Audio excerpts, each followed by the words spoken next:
नमस्कार, स्वदेश न्यूज देख रहे हैं आप। मैं हूं आपके साथ अभिजीत तिवारी। आज चर्चा करेंगे मध्य प्रदेश की समृद्ध सांस्कृतिक विरासत और इतिहास को लेकर। मध्य प्रदेश अपनी समृद्ध सांस्कृतिक परंपराओं, लोक कलाओं और ऐतिहासिक धरोहरों के लिए देश भर में विशिष्ट पहचान रखता है। प्रदेश सरकार प्रदेश की धार्मिक और सांस्कृतिक विरासत को संरक्षित करने के साथ उसे वैश्विक पहचान दिलाने की दिशा में लगातार काम कर रही है। राज्य सरकार द्वारा धार्मिक पर्यटन, सांस्कृतिक धरोहरों के संरक्षण और विभिन्न सांस्कृतिक लोकों के निर्माण में इनके माध्यम से प्रदेश की ऐतिहासिक पहचान को मजबूत किया जा रहा है। राज्य सरकार प्रदेश भर में 17 सांस्कृतिक लोक और 20 संग्रहालयों के निर्माण एवं विकास की महत्वाकांक्षी योजना पर काम कर रही है। इसका उद्देश्य स्थानीय लोक कला, जनजातीय परंपराओं, इतिहास और सांस्कृतिक धरोहरों को नई पीढ़ी तक पहुंचाना है। इन सांस्कृतिक लोकों में प्रदेश के विभिन्न अंचलों की लोक परंपराओं, रीति रिवाजों, लोक नृत्यों और हस्तशिल्प को जीवंत रूप में प्रदर्शित किया जाएगा। वहीं संग्रहालयों में इतिहास, पुरातत्व, जनजातीय जीवन कला और संस्कृति से जुड़ी अमूल्य धरोहरों को संरक्षित किया जाएगा।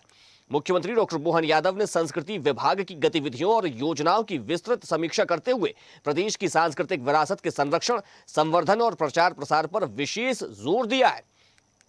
बैठक में विभागीय योजनाओं की प्रगति, सांस्कृतिक आयोजनों, संग्रहालयों और सांस्कृतिक परिसरों के विकास कार्यों की समीक्षा भी की गई। मुख्यमंत्री ने कहा कि मध्य प्रदेश की कला, संस्कृति, परंपराएं और समृद्ध पुरातात्विक धरोहरों प्रदेश की अमूल्य पूंजी हैं, जिन्हें संरक्षित और संवर्धित करना हम सभी की जिम्मेदारी है। उन्होंने अधिकारियों को निर्देश दिए कि प्रदेश की सांस्कृतिक पहचान को राष्ट्रीय और अंतर्राष्ट्रीय स्तर पर स्थापित करने के लिए योजनाबद्ध और प्रभावी प्रयास किए जाएं। प्रदेश की संस्कृति अभ्युदय के जरिए हमारी सरकार हर जरूरी प्रयास कर रही है। हम समाज को साथ लेकर इस दिशा में आगे बढ़ रहे हैं। तो मध्य प्रदेश की सरकार लगातार प्रदेश की समृद्ध सांस्कृतिक विरासत का प्रसार करने के लिए, इसको संरक्षित करने के लिए, पुनर्जीवित करने के लिए प्रयास कर रही है। और इसी दिशा में मुख्यमंत्री डॉक्टर मोहन यादव ने एक महत्वपूर्ण बैठक की। तमाम अधिकारी इस दौरान मौजूद रहे और उन्हें निर्देश दिए गए कि हमारी आने वाली पीढ़ी, और न सिर्फ आने वाली पीढ़ी बल्कि पूरी दुनिया मध्य प्रदेश के समृद्ध इतिहास और यहाँ की जो संस्कृति है उससे अवगत हो। इसके लिए तमाम संग्रहालयों में काम किए जाए। जो लोक निर्माण किए जा रहे हैं, यहाँ पर 17 लोगों में काम चल रहा है, चाहे राम राजा लोक की बात हो, देवी लोक की बात हो या फिर हनुमान लोक की बात हो, तमाम ऐसे लोकों के निर्माण भी किए जा रहे हैं। महाकाल लोक की बात करें, और इन लोकों में विशेष तौर पर वहाँ की जो संस्कृति है उसको भी जगह दी जा रही है, उनको उकेरा जा रहा है, ताकि मध्य प्रदेश की जो सांस्कृतिक विरासत है वो जन जन तक पहुंचे। और जब मध्य प्रदेश की संस्कृति का दीदार करने लोग आएंगे तो पर्यटन का भी इजाफा यहां पर होगा। तो संस्कृति और पर्यटन का मेलजोल इस बैठक में नजर आया और ऐसे निर्देश मुख्यमंत्री की ओर से दिए गए। तो चलिए आज इसी विषय पर करेंगे चर्चा, लेकिन उससे पहले परिचय करवा देते अपने मेहमानों से। हमारे साथ प्रदेश अध्यक्ष अखिल भारतीय संत सभा महंत स्वामी अनिलानंद जी महाराज जुड़ गए। आपका बहुत स्वागत है। साथ ही कुल सचिव क्रांति सूर्य टंटिया भील विश्वविद्यालय खरगोन से डॉक्टर मनोहर दास सोमानी जी हमारे साथ जुड़ गए। आपका भी बहुत स्वागत है। और कुछ देर में हमारे साथ वरिष्ठ पत्रकार रमेश शर्मा जी भी जुड़ेंगे। चर्चा की शुरुआत मैं स्वामी जी से करूंगा। अनिलानंद जी महाराज, आप कैसे देख रहे हैं इस बैठक को? मध्य प्रदेश के मुख्यमंत्री लगातार प्रदेश की जो संस्कृति है उसको संरक्षित करने के लिए, पुनर्जीवित करने के लिए और प्रसारित करने के लिए प्रयास कर रहे हैं, और इस दिशा में एक महत्वपूर्ण बैठक भी उन्होंने की। क्या कहेंगे?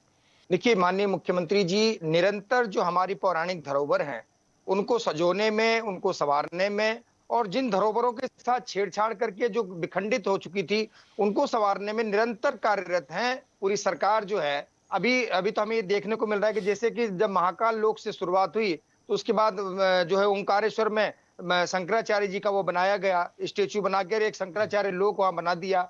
उसके बाद मैहर में माता जी का लोक बना रहे हैं, हनुमान लोक बना रहे हैं, यहाँ राम राजा का जहाँ राम राजा के नाम से प्रसिद्ध ओरछा में वहां वो लोग बना रहे हैं। तो निरंतर इस प्रकार से जो सामाजिक और सांस्कृतिक धरोहर है उनको सजोने का काम माननीय मुख्यमंत्री जी के निर्देश अनुसार पूरे प्रदेश में चल रहा है। हालांकि काम में कई लोग इस पे प्रश्न उठाते हैं कि ये काम नहीं करना चाहिए, लेकिन क्यों नहीं करना चाहिए? ये आगे की पीढ़ी, हमारी जो सांस्कृतिक धरोहरें थी उनको जीवंत करके जो आगे की जो युवा शक्ति है, जो आगे की पीढ़ी है, जब तक हम उनको प्रदर्शित नहीं करेंगे कि हमारी संस्कृति ये थी, हमारा समाज ऐसा था, वहां ऐसी लोक रीतियां चलती थी, तो तब तक वो समझ में उनकी आएगी नहीं। तो हम तो बहुत आभारी हैं, बहुत धन्यवाद देते हैं कि ऐसे निरंतर वो माननीय मुख्यमंत्री और उनकी सरकार जो काम कर रही है।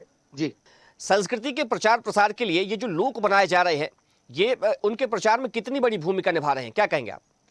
ये तो वास्तविक है ना, जब कोई लोक बनेगा तो उसका इतिहास भी उसमें मतलब लिखा जाएगा और उनको पढ़ाया जाएगा कि इस लोक का वास्तविक इतिहास क्यों था। आखिर ये बिल्डिंग अगर यहाँ इतनी बड़ी बनाई गई है, ये एक लोक बनाया गया था, इसका तथ्य क्या था, तो उसका इतिहास भी बच्चों को बताया जाएगा और उससे हमारी संस्कृति निरंतर मजबूत होगी। हमारे यहाँ भारत देश में हर 10 किलोमीटर में एक प्रथा और संस्कृति का एक चेंज होने का वो रिवाज है। हम जाएंगे जैसे मध्य प्रदेश में ही हम देख लें कि यहाँ से इंदौर जाएंगे, इंदौर से थोड़ा आगे बढ़ेंगे, धार बढ़ेंगे, धार में धार की संस्कृति थोड़ा चेंज हो जाती है और झाबुआ चले जाएंगे तो वहां की संस्कृति चेंज हो जाती है। इन संस्कृतियों को एक दूसरे से अटैचमेंट करना और एक दूसरे से अटैचमेंट करके पूरे देश में इन संस्कृतियों को जोड़ के, ताकि ये संस्कृति सब उजागर होकर सभी लोग देख लें और एक दूसरे की भारत की परंपरा, सनातन धर्म की सभ्यता और संस्कृति को सभी युवा जान लें, इसमें ये बहुत मददगार होंगे। जी ठीक है।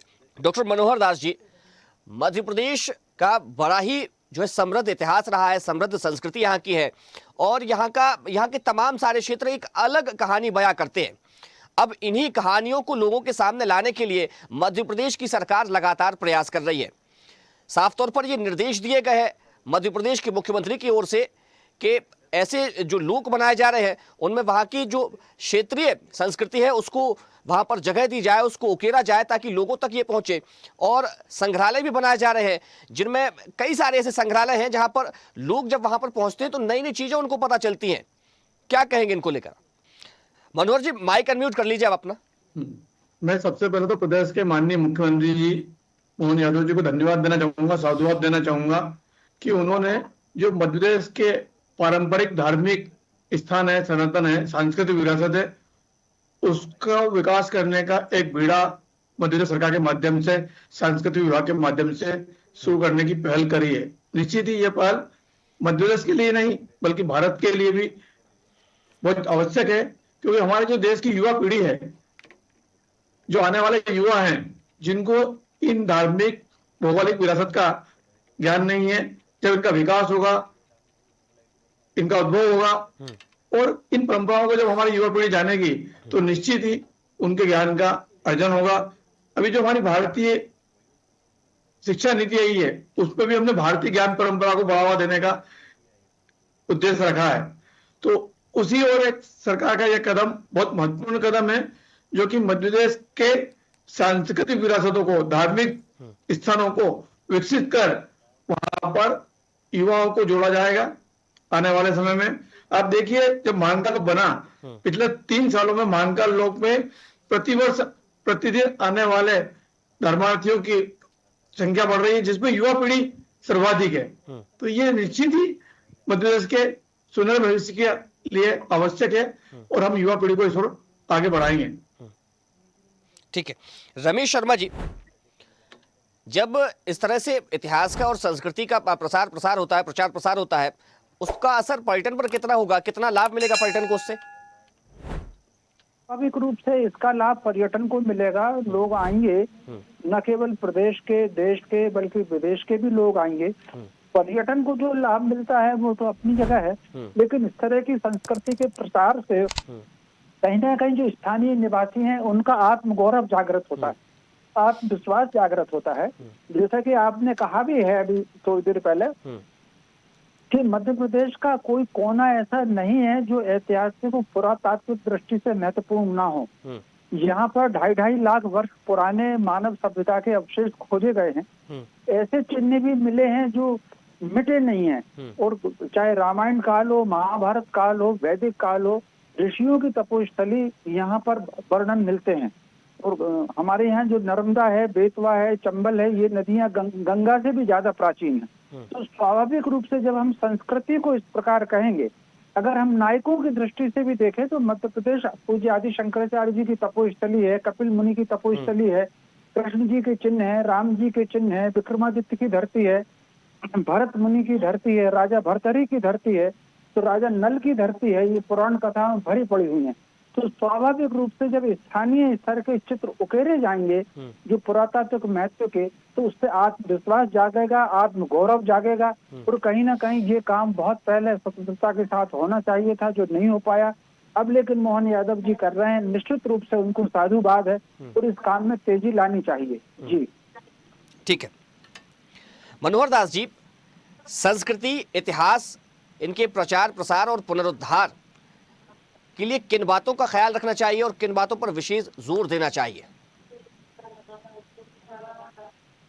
भाई सर, सबसे महत्वपूर्ण ये है कि हमारी जो पुरातन सभ्यता संस्कृति है उसको उसी रूप में यदि हम उकेरेंगे और विकसित करेंगे तो इससे हमारी युवा पीढ़ी को हमारी प्राचीन सभ्यता का संज्ञान होगा।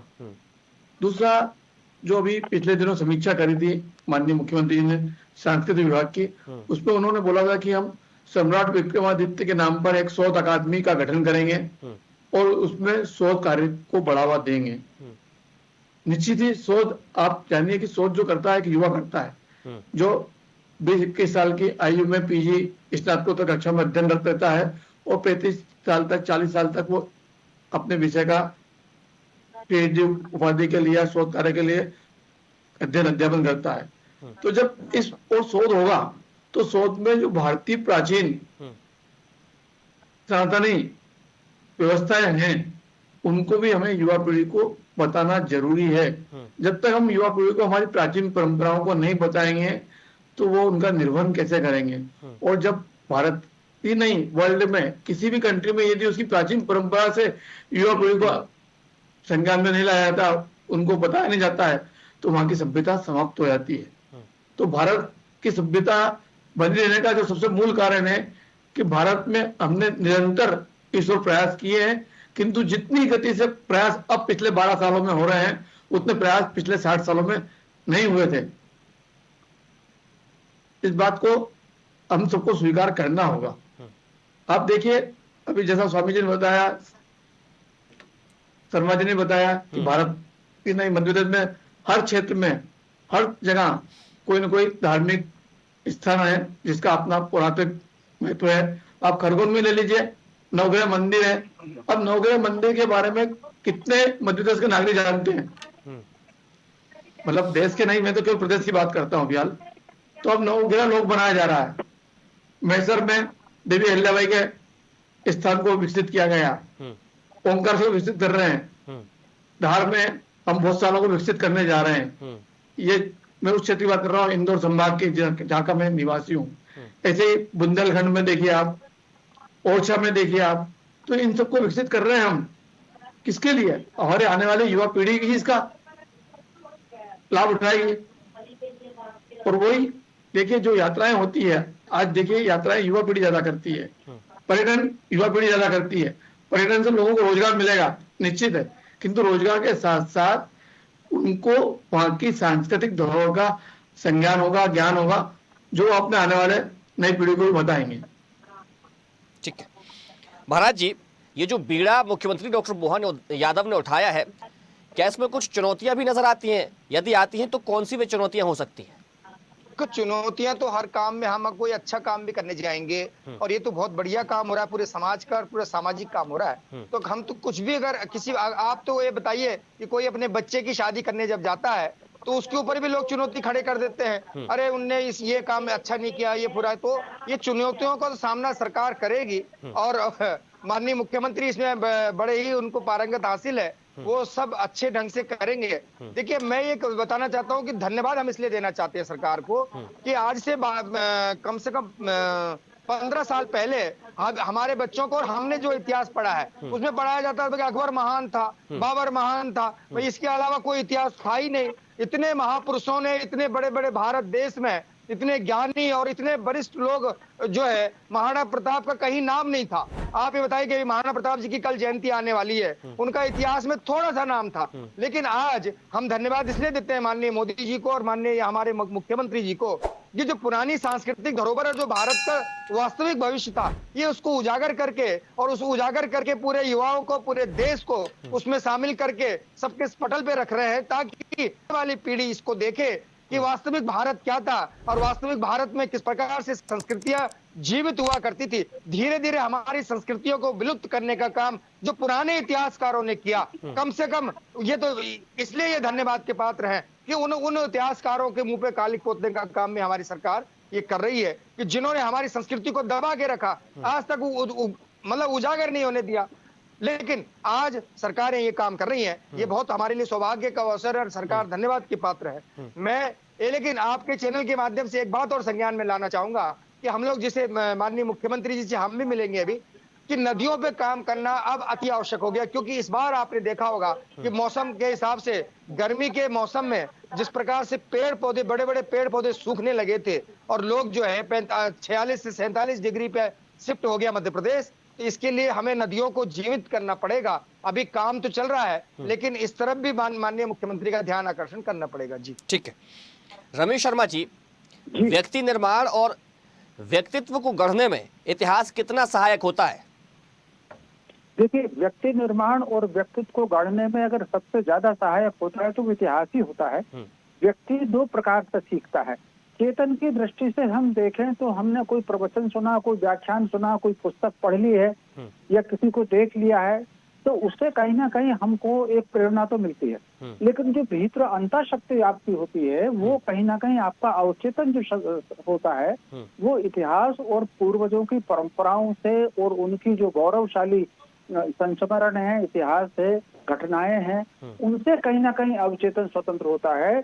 आप इतिहास देख लीजिए, इतिहास पुरुष चाहे युद्ध भूमि के रहे हों या ऋषि परंपरा के रहे हों या वर्तमान राजनीति के रहे हों, वही लोग बहुत ऊंचाई तक पहुंचे हैं जिन्होंने कहीं ना कहीं पूर्वजों की परंपराओं से, भले अपना पूर्वज हो के पड़ोसी का पूर्वज हो, उससे सकारात्मक सीखा है।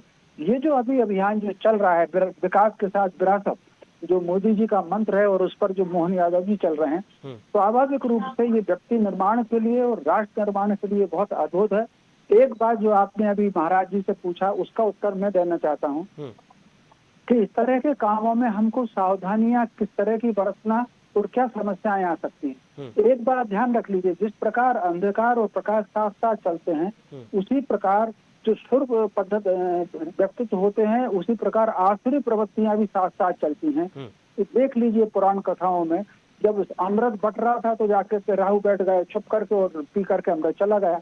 या मान लीजिए राजा प्रताप भानु रामचरितमानस में है कि कपट मुनि ने कैसा सत्यानाश कराया। तो ये जो कपट मुनि टाइप के लोग होते हैं, कालनेमी टाइप के लोग होते हैं, जो राहु टाइप के लोग होते हैं, जो मुखौटा बदल करके घुस जाते हैं और योजनाओं को नुकसान पहुंचाते हैं। सरकार को इस तरह के जो कपट मुनि और कालनेमी टाइप लोग हैं, ये जो मुखौटा बदल करके ना घुसें और योजनाओं का सत्यानाश ना करें, उसमें भ्रष्टाचार ना करें, दिखावटी सजावटी काम ना करें, जो उसकी मूल तत्व है उसके आधार पर उसका विकास हो, ये सावधानी बरती जाना चाहिए। जी ठीक है मनोहर दास जी, सरकार ये जो प्रयास कर रही है ये आने वाले समय में किस तरह से समाज के लिए सहायक होगा? माइक अनम्यूट कर लीजिए आप अपना। ऐसा है, जब भी कोई नवाचार किया जाता है, कोई नई योजना लागू की जाती है तो शुरू में उसका विरोध होता है, किंतु धीरे धीरे उसका विरोध कम होता जाता है, क्योंकि जब उसके पॉजिटिव सकारात्मक पहलू समाज के सामने आते हैं तो समाज उसकी मुख्य धारा से जुड़ जाता है और मुख्य धारा से जुड़कर उसको सकारात्मक रूप में स्वीकार कर लेता है। ऐसा मेरा मानना है। नहीं, ये जो सरकार प्रयास कर रही है ये तो हमारा जो इतिहास है प्रदेश का, जो हमारी संस्कृति है, इससे लोगों को अवगत कराया जाएगा और उसी दिशा में तमाम सारे काम भी किए जा रहे हैं। तो ये समाज को किस तरह से प्रोत्साहित करेगा, उसको किस प्रकार से ऊर्जा देगा, ये जानना चाह रहा हूँ मैं आपसे। देखिए, जब अभी बात कर रहे थे अपन इतिहास की, जो इतिहास हमारा पिछले वर्षों में लगभग समाप्त कर दिया गया था, भारतीय सनातन धर्म का, भारतीय प्राचीन परंपराओं का, भारतीय मुनियों का, भारतीय ऋषियों का धीरे धीरे समाप्त हो रहा था, उसको पिछले 15 सालों में 12 सालों में हमने वापस उकेरने का प्रयास किया और हमारी युवा पीढ़ी को उसमें जोड़ने का प्रयास हम कर रहे हैं। तो जब तक हमारी युवा पीढ़ी को हम इन सब के बारे में नहीं बताएंगे तो युवा पीढ़ी को ये कैसे पता लगेगा कि भारत में प्राचीन समय में सनातन धर्म क्या था और सनातन परंपरा क्या थी। तो आने वाले समय में निश्चित ही हमारे युवा भारतीय सनातन धर्म को, भारतीय प्राचीन परंपराओं से परिचित होंगे और परिचित होंगे तो निश्चित ही इसका लाभ समाज को मिलेगा, आने वाली पीढ़ी को मिलेगा। ठीक है, क्या कहेंगे महाराज जी? बिल्कुल सही बात है। जैसे अभी हमारे रमेश शर्मा जी ने और डॉक्टर मनोहर जी ने कहा, तो वास्तविक बात यह है कि जब इतिहास हम जो इतिहास आज हम अच्छा काम करेंगे तो ये इतिहास में ये लिखा जाएगा और आने वाली पीढ़ी देखिएगी कि हमारे पूर्वजों ने बहुत अच्छा काम करके गए, तो हमें भी अच्छा काम करना चाहिए। तो इसे इतिहास इसमें इसलिए कारगर है कि आगे भारत इस पुण्य भूमि की संस्कृति की विरासत को जिंदा रखने के लिए, उसको बचाने के लिए इतिहास एक बहुत बड़ा स्तंभ है कि इतिहास ही उनको बताएगा कि आपके पूर्वजों ने कितने अच्छे काम किए। आज जब हम कभी धार और इस तरफ जाते हैं तो पुराने खंडर हमें दिखाई देते हैं महलों के, और वहां के जो गाइड है वो बताते हैं कि यहाँ एक समय में 9 लाख सैनिक लड़ने आए थे।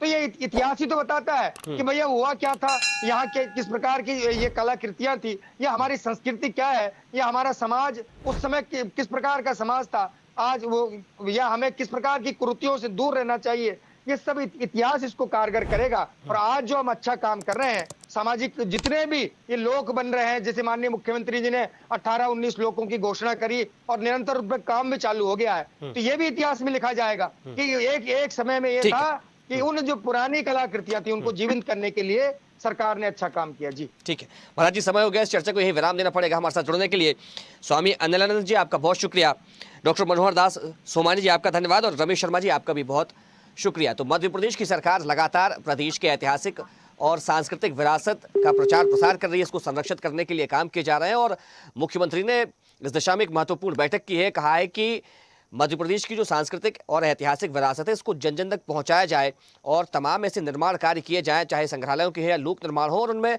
विशेष तौर पर इस बात का ख्याल रखा जाए कि अगर ऐसा निर्माण हो रहा है तो वहाँ की जो स्थानीय संस्कृति है उसकी झलक उसमें देखने को मिले। फिलहाल चर्चा में इतना ही। देखते रहिए स्वदेश न्यूज, सबसे पहले देश। देखते रहिए स्वदेश न्यूज। अगर आप इस वीडियो को सोशल मीडिया हैंडल फेसबुक या इंस्टाग्राम पर देख रहे हैं तो हमें फॉलो करें, अगर यूट्यूब पर देख रहे हैं तो सब्सक्राइब करें और बेल आइकन दबाना ना भूलें।